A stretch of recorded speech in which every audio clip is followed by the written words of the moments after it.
Outside, so don't forget your coat. Bring your makeup, comb.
breath I have in mind.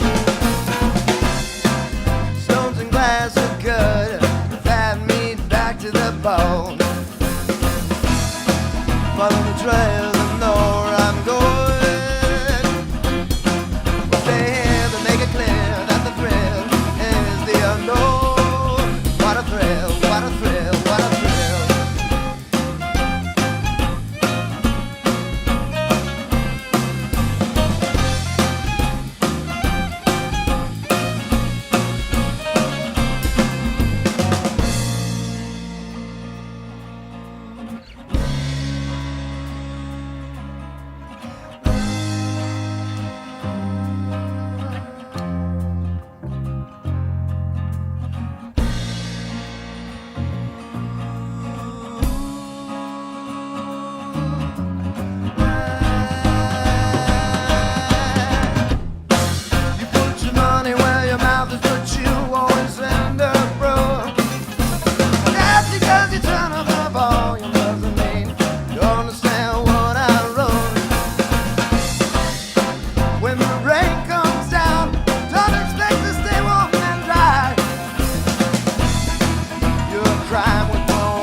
Don't need your faulty accusations. You couldn't move me if you tried. Don't need no hearty proclamations just to keep you satisfied.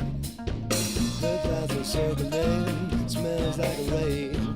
The dirt will suck the life into its wanton days. I set the fire, I'll feed the moon, I'll serve the soul-sucking bastards all their undeserving food. 'Cause I got the blues, I got the soul, I got the biggest puppy going down into the deepest hole. I got the cream all the time.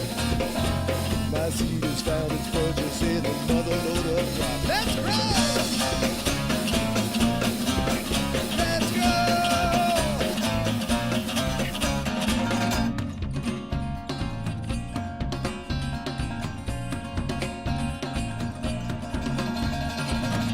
Got a hand and you can shake it. I got a shoulder if you cry. I got a cheek and I might turn it. I got a tongue and it may lie. The clouds are circling, smells like rain. The dirt will suck the life into its wanting days. I beat the fire, I set the mood, I'll serve those soul-sucking bastards all their undeserving. 'Cause I got the blues, I got the soul, I got the biggest bucket going down into the deepest hole. I got the cream on the top. My seed has found its purchase in the mother load of crop. Let's go! Let's go!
to keep you satisfied.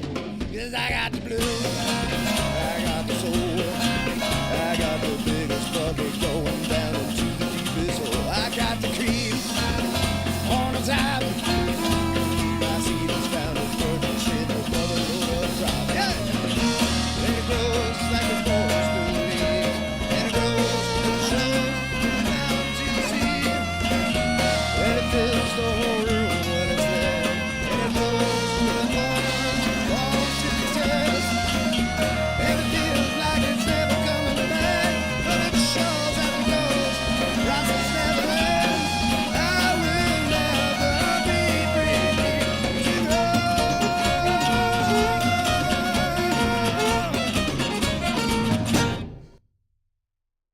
My name is Javier. I play guitar in Beso Negro. My name is Steve. I play the violin. I'm Adam Roach. I sing and play guitar. I'm Cheyenne Young. I play bass. I'm Ringo, and I play the drums. Well, thanks everybody. Welcome to the National Music Sanctuary, which is shot with a partnership between Dangerbag Productions and Lanier Salmons of CSUMB's MPA program and good old Scott Grover down there at the Golden State Theater. Thanks, Scott.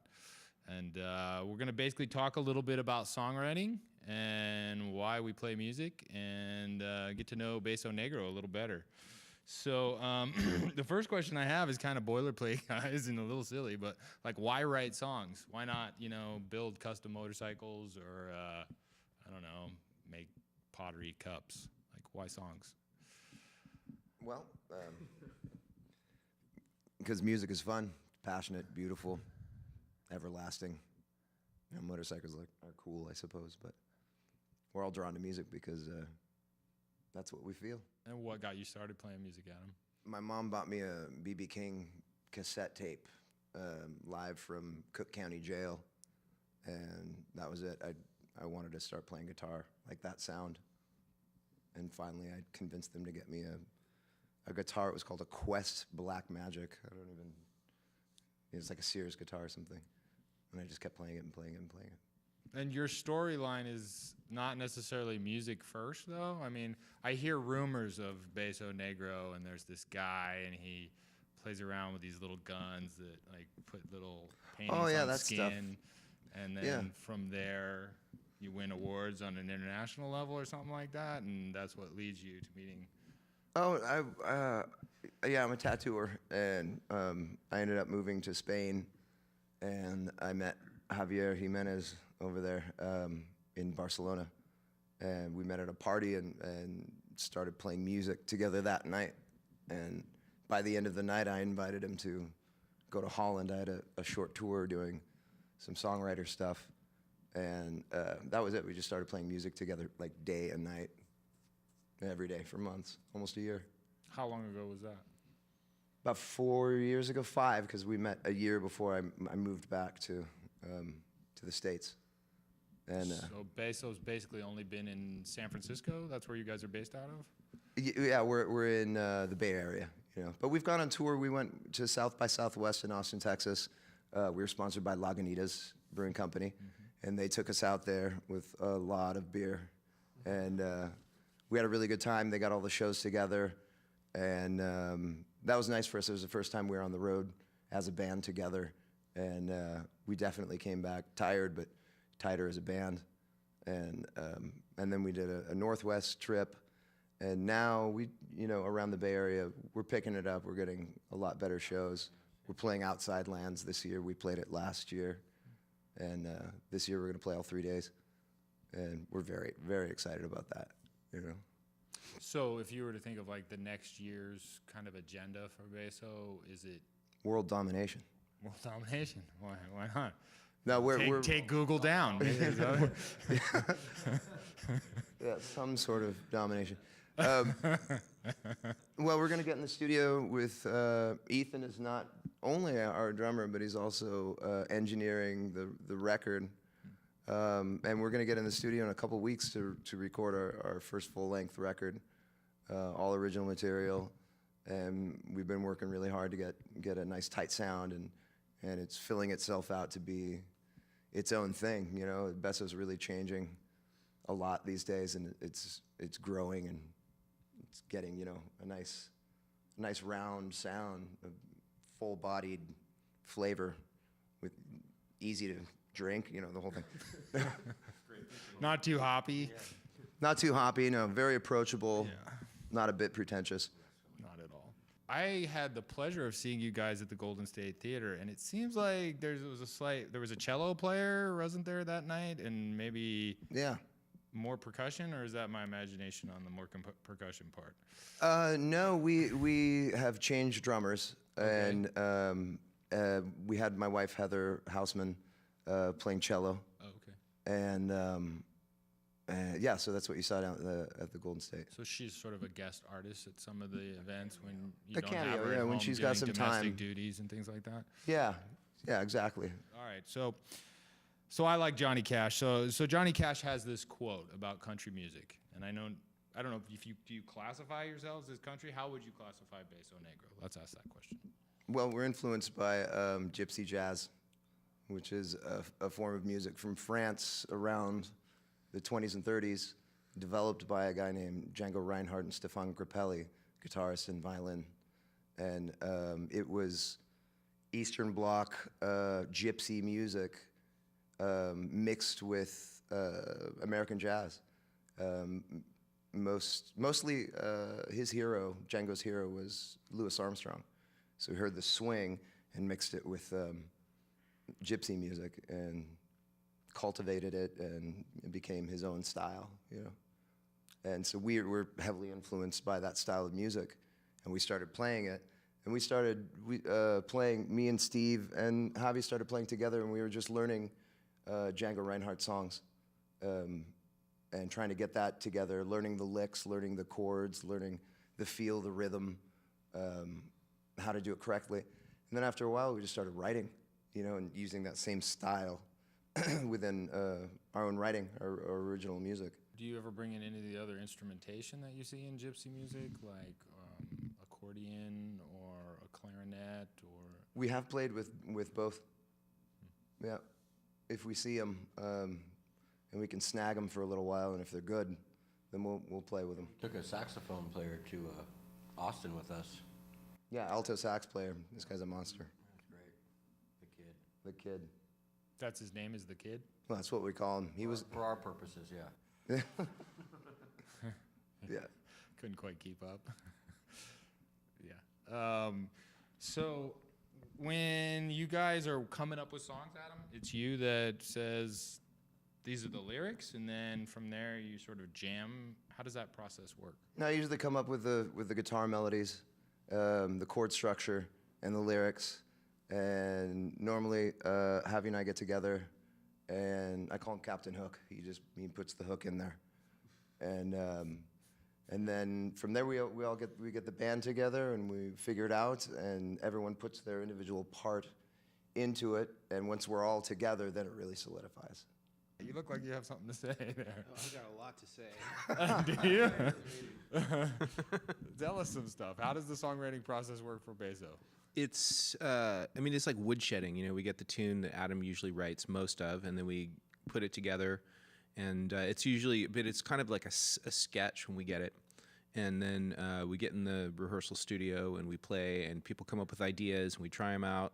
And the ones that don't work get shelved, and the ones that work, we, you know, try and develop. So it's like a constant process of developing. We even take the old material that seems like it might be finished, and always are trying to put something new, something better, something more compelling, you know, into it.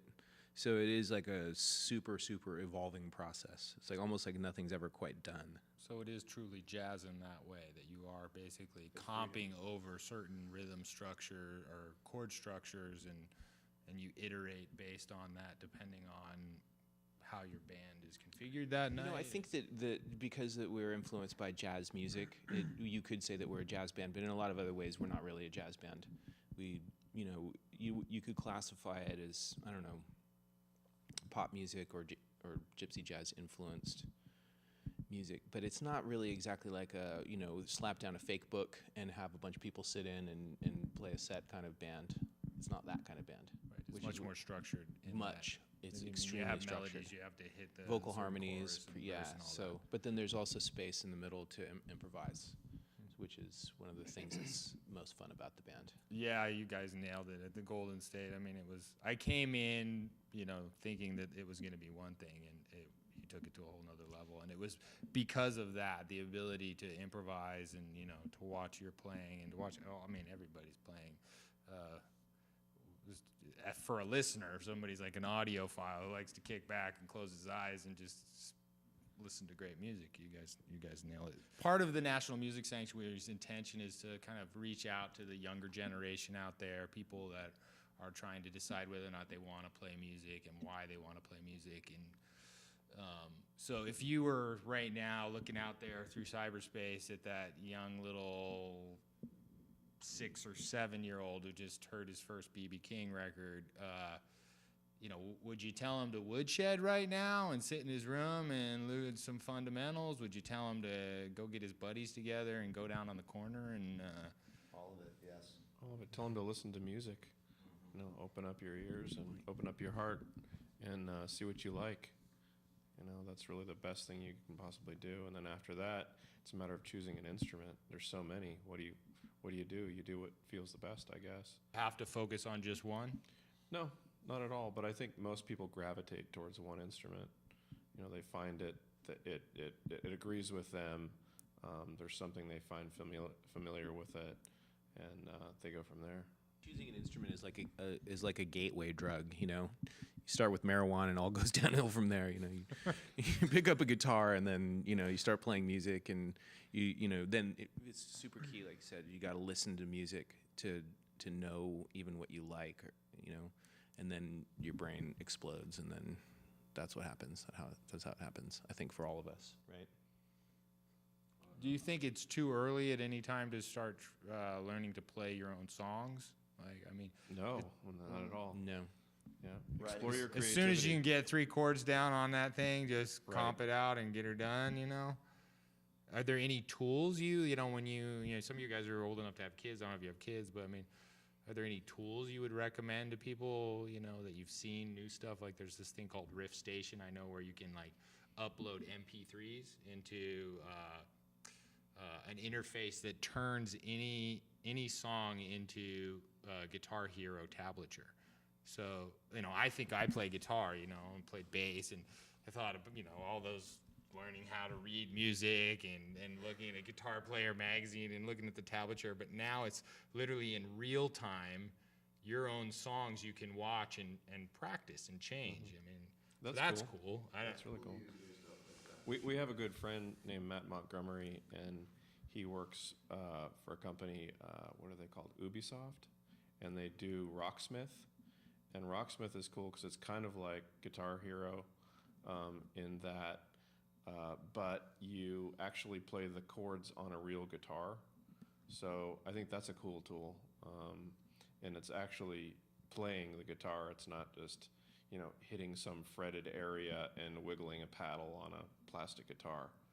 Nothing is ever really going to take the place of like finding a band that you love that has songs that you love and sitting in your room with whatever thing that you have to play it back and then just learning the song. And that's the crux, I think. So mimicry is still really kind of the start of it, is just really trying to Isn't that how we're transcribe programmed? Well, there's all these geniuses that have written all this amazing music, and it's like instead of trying to invent the entire concept of music by yourself, you could just learn what they did and use that and then go from there. Yeah, eventually your own creativity pops out. You learn other people's styles. Like I've been in a million bands. I've been in cover bands. I've been in hard rock bands, funk bands, you name it. And learning a whole bunch of different styles for me forced me to kind of look inward and develop my own style from it, because you wind up playing a bunch of somebody else's licks, and then all of a sudden they all overlap, and you learn those disciplines, and then eventually your mind takes over, and then you have the freedom just to express yourself, express what you're feeling at the moment, and then you start to hear familiarity with chord structure and song structure and melody, and then eventually the ideas just start happening and you move really quick. And that's one really great thing about this band, is everybody's experienced enough to be able to just riff and come up with something, and we all give each other the space to really, you know, develop our ideas. You know, we try everybody's idea, and sometimes it makes, you know, a rehearsal take forever. We rehearse one song all night, and it's because we're trying everybody's idea, you know, because it's all worth at least trying, you know, and eventually it settles, and you go, ah, that's it, okay, move on, next. Give Adam a chance just to kind of talk about where people find Beso, where we buy your music, how we join your fan club, where women throw panties at you, those kind of things. Well, Women throw right. panties at us in our bus. Great. There you go. Right now, you can get our music at live shows, but it's an EP that we did a long time ago. We did it in a day, and I don't feel that it speaks for how we're playing now. You know, we had to have something out there a little bit to get gigs and stuff. But So go see Beso live. we're definitely a live band, and we're trying to capture it and put it on a CD. You And know? the website will tell people. The website will tell where the tour everyone when it's coming out. You on and Facebook? We are on You Facebook. on Twitter? We are on Twitter. At Beso Negro is our Twitter handle. You on At Beso YouTube? Negro You got a Band. YouTube page? We got a lot of stuff on YouTube. There we but go. you got to be careful with our band name. You might Yeah, have it to might sift- take you somewhere else. Yeah. Yeah. Beso Negro Band /YouTube, and that's where most of our videos will be. You can also find us on the interweb at besonegro.net and Twitter at Beso Negro Band. That's where you can find us online. And on besonegro.net, our webpage, all of our tour dates are listed, all of our shows are listed there. There's a bio, there's some pictures, and there's some information there that you can get. We all are also in the developing a new website, going into the studio, creating a new album, which hopefully will be available on iTunes once we get it up and running. So Of course it a is. lot of stuff is coming up, and we're doing a lot of work and trying to get all that promotion together. So yeah, just keep your eyes open for us and come see us play live, and check our website, and you'll get all the information that you need. Yeah, you guys are definitely a band to see live, and I'd encourage anybody out there to go do it. And it's a pleasure having you guys on the National Music Sanctuary. You know, we're pretty jazzed to keep this thing rolling. And It was our pleasure. Thank you very much.